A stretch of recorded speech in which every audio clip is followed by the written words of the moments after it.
Lunch with balanced diet. చూడండి ఈరోజు ఏమేమి పెట్టాను. పప్పు, దోశ.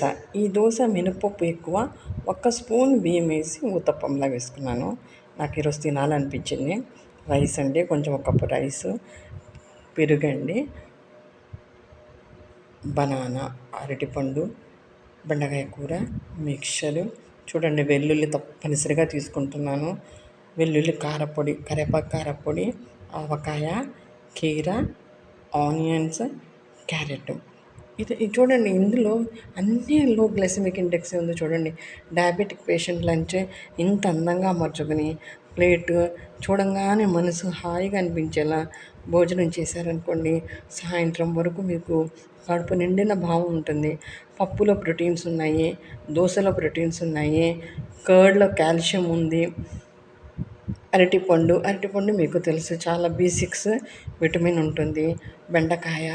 బెండకాయలు న్యూట్రియంట్స్, ఉల్లిపాయ, క్యారెట్, కీర, ఇవి అన్నిటిలో కూడా మైక్రో న్యూట్రియంట్స్ ఉంటాయి. వెల్లుల్లికి ఒక ప్రత్యేకత ఉందండి. మన కొలెస్ట్రాల్ తగ్గించడానికి వెల్లుల్లి పాత్ర చాలా ముఖ్యమైనది. అంటే ఇక్కడ వెల్లుల్లి వేయించుకుని తిన్నారని చాలా టేస్ట్గా ఉంటుంది. ఒక్కసారి ట్రై చేయండి. నేను కారపొడి ఎందుకు వేసుకుంటున్నాను అంటే, దోశలోకి కారపొడి కావాలి, కానీ మన ప్లేట్లో ఉన్న ఆహారము చూడగానే నోరూరేలా ఉండేలా ఉన్నానని నేను కారపొడి వేసుకున్నాను. ఇదండి మన lunch with balanced diet. Thank you for watching video. Bye.